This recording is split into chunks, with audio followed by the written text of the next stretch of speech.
आइए हम लोग एक्सरसाइज 4.3 का 11वां नंबर प्रश्न को देखते हैं। दो वर्गों के क्षेत्रफलों का योग 468 वर्ग मीटर है। यदि उनके परिमापों का अंतर 24 मीटर हो तो दोनों वर्गों की भुजाएं ज्ञात कीजिए। चलिए हम लोग देखते हैं, दो वर्ग है, दोनों के वर्गों का क्षेत्रफल का योग कितना है, 468 है। तो हम लोग यहाँ पर मानते हैं, माना कि पहले वर्ग की भुजा बराबर x। तो देखिए पहले वर्ग की भुजा जब x हो गई तो हम लोग यहाँ क्या देखते हैं, दोनों के परिमापों का अंतर 24 है, ठीक है। दूसरे वर्ग की परिमाप और घटाओ पहले वर्ग की परिमाप। तो दूसरे वर्ग के परिमाप में पहले वर्ग के परिमाप को घटाएंगे तो बराबर हो जाएगा 24 मीटर, यानी इसका अंतर, परिमापों का अंतर 24 मीटर है। अब देखिए दूसरे वर्ग की परिमाप क्या हो जाएगी, 4 गुना दूसरे वर्ग की एक भुजा, दूसरे वर्ग की एक भुजा, ठीक है, और माइनस पहले वर्ग की परिमाप क्या हो जाएगा, 4 गुना पहले वर्ग की एक भुजा। तो अब क्या हो जाएगा, बराबर 24, ठीक है।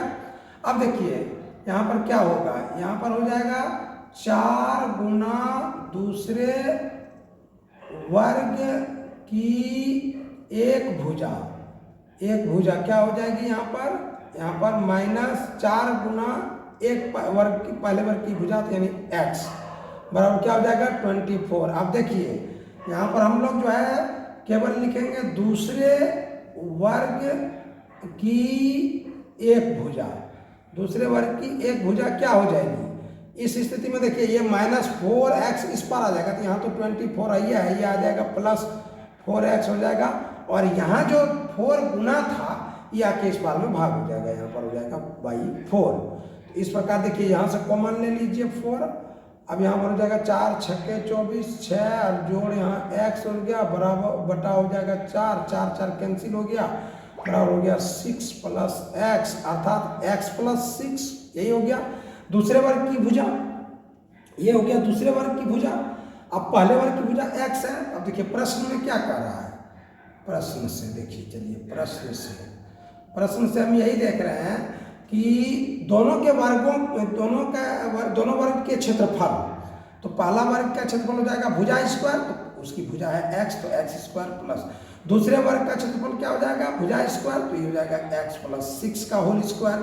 तो दोनों वर्ग के भुजा का स्क्वायर कर दिया, यानी क्षेत्रफल निकल गया, उसको जोड़ दिया, जोड़ने पर कितना हो जाएगा 468 होता है। अब ये तो हमारा एक्स स्क्वायर जो का क्यों रह गया प्लस, ये प्लस बी के होल स्क्वायर पर बैठ गया, तो एक्स स्क्वायर प्लस 2ab यानी 2 इंटू एक्स इंटू 6 हो जाएगा, तो 6 दूनी 12x हो जाएगा यहाँ पर, और प्लस बी का स्क्वायर यानी 6 के 36 हो जाएगा, और ये 468 को दाहिनी तरफ से बाईं ओर ले आएंगे तो माइनस हो जाएगा यहाँ पर 468, चलिए बराबर हो जाएगा 0।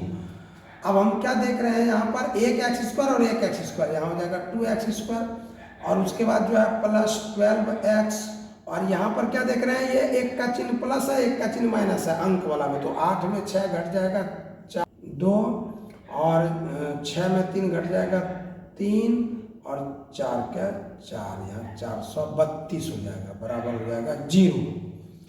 अब सबसे कॉमन ले लेते हैं 2 कॉमन ले लेंगे, यहाँ बच जाएगा एक्स स्क्वायर, यहाँ पर 6 दूनी 12, 2 निकल गया 6x हो गया, और माइनस यहाँ से हो जाएगा 2 और 1 6 यानी 216, बराबर हो जाएगा 0।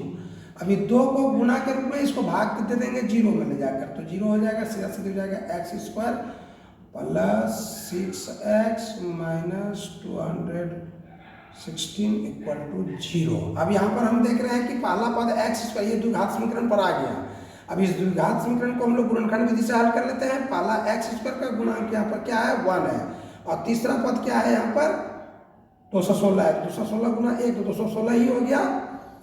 अब हम लोग क्या करेंगे, इसको गुणनखंड में सेट करते हैं।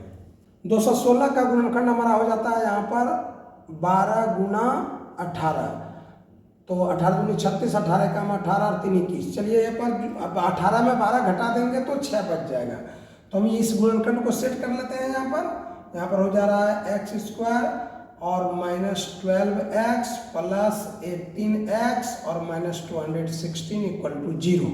चलिए अब 4 पद हो गया। यहाँ पर हमारा दो पद का कॉमन लेते हैं। यहाँ पर उभयनिष्ठ गुणनखंड क्या है, x आ जाएगा, x निकल गया, यहाँ बच गया x -12 बच गया और इसमें से 18 गुना x और यहाँ 18 गुना 12 है, तो 18 को कॉमन में ले लेते हैं हम लोग, 18 कॉमन में ले लेते हैं। यहाँ बच जाएगा x और माइनस हो जाएगा यहाँ पर 12 बराबर हो जाएगा 0। अभी इस परिस्थिति में क्या हो जाएगा, यहाँ पर x -12 और x -12 समान गुणनखंड हो गया, इसको निकाल लेते हैं। x -12 हो गया यहाँ पर और दूसरा गुणनखंड x + 18 हो जाएगा, x + 18 हो गया इक्वल टू 0। अब हमारे पास दो गुणनखंड आ गया, तो दोनों गुणनखंड को x -12 इक्वल टू 0 और फिर x + 18 इक्वल टू 0, दोनों को बराबर कर दिए 0। अब यहाँ पर x इक्वल टू -12 को इस पर लाएंगे तो +12 हो जाएगा और x इक्वल टू +18 आएगा इस पर दाहिनी ओर, तो -18 हो गया। अब हम क्या देख रहे हैं, यहाँ पर ये जो मान आया ये ऋणात्मक हो गया, तो किसी भुजा का मान ऋणात्मक नहीं हो सकता, ये हो जाएगा असंभव। ये हमारा हो गया असंभव। तो जब ये असंभव हो गया तो x का मान जो हमने माना था पहले वर्ग की भुजा वो क्या हो गई, x बराबर 12।